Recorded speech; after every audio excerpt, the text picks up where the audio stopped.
Hi Year 6, this is Wednesday's English Import. So we're going to start off with the word of the day first. So the word of the day is crimson, as in if a person goes crimson, their face becomes red because they are angry or embarrassed. Okay, so it's another way to describe like a shade of red. Santa's suit was a deep crimson. So can you put this into a sentence about yourself? Have you ever been in a situation where maybe your face has become crimson because maybe you're embarrassed or angry? And what else could you describe as crimson? Okay, so I'm going to pause it here, have a go at that in your home learning book.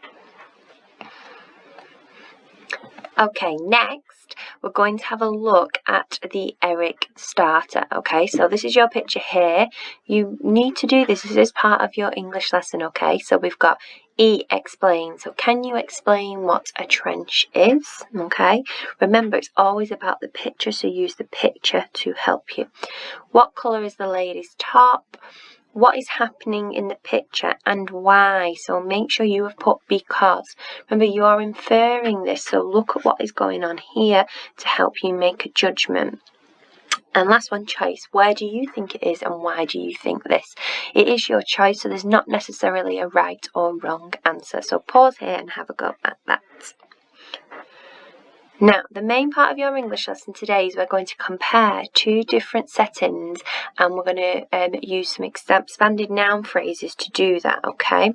So what I want you to do now, step one, is draw in your book. You can draw it in like the centre of your book, so you've got room to write around the outside like we do in school. Draw what you think Camp Green Lake or any camp/lake should look like.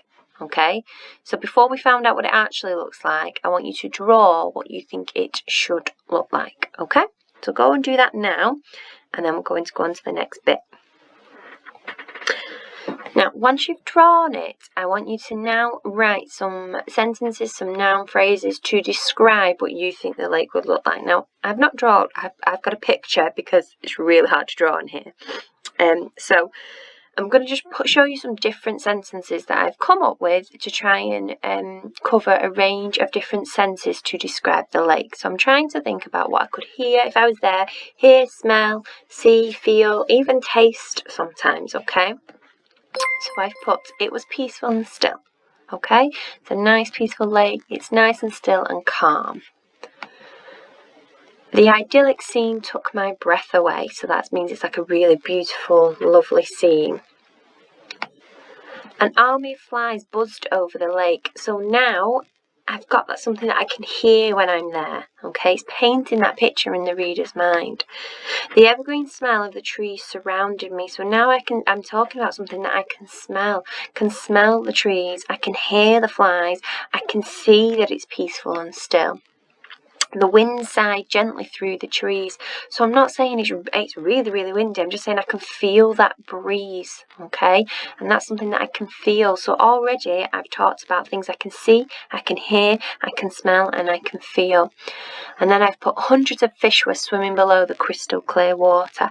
So these are just a few sentences, but like I said before, I've tried to get a range of different sentences, a range of things to describe what you can see, feel, hear.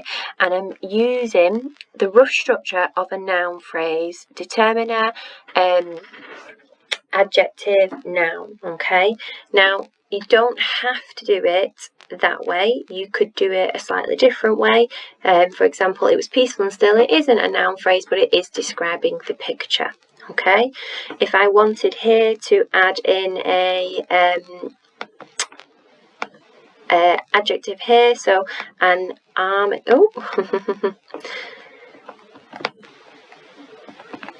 an army of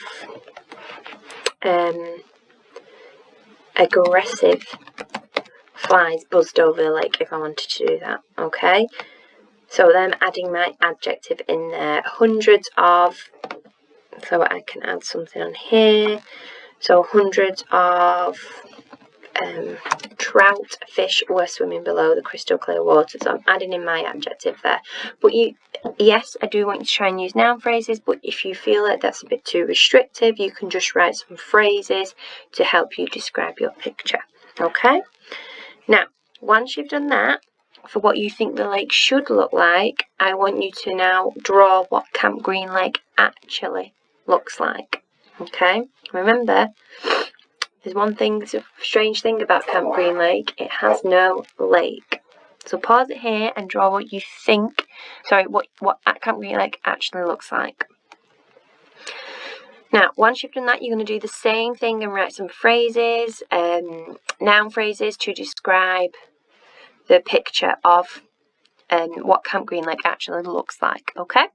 So I've chosen this picture, and I'm just going to go through some sentences. So the ongoing desolate plain. So it's really empty, there's nothing there, it just seems to be ongoing forever and ever. The sun-beaten crust below my feet, so you can see all the cracks in the ground because of them. It's so dry, the sun's is shining on it for so long, there's no shade there that it's made it crack. The sound of shovels hitting the dirt in the distance. So I'm talking about something I can hear now. Okay. Sand obscuring my eyes. If something's obscuring it, it's blocking your vision. So I'm saying that I'm struggling to see because of the sand, or from the dust maybe. I might change that to dust. There doesn't really seem to be much dust. I'll change that to dust. There we go. Two isolated trees rooted next to each other. Now, I can't see that on the picture, but I do know that from the book because that's the only bit of shade that there is at Camp Green Lake, and the warden owns that shade. A few scorpions scrambling in and out of the maze of holes. I know there's lots of holes, and I know scorpions live there, so that's something that I might be able to see. And the stifling air burnt my throat. So if something's stifling, it means it's really, really hot, and it affects your ability to like breathe, and it hurts your throat. So that's something that my character would feel if they were there. I've got lots of things they would see. Okay, and they could hear the shovels. Now, some of these are already noun phrases, but for example, two isolated trees, the determinate adjective noun. But for example, a few scorpions, I could add in an adjective to describe my scorpions. So a few, I keep doing this, a few, I don't know a type of scorpion, a few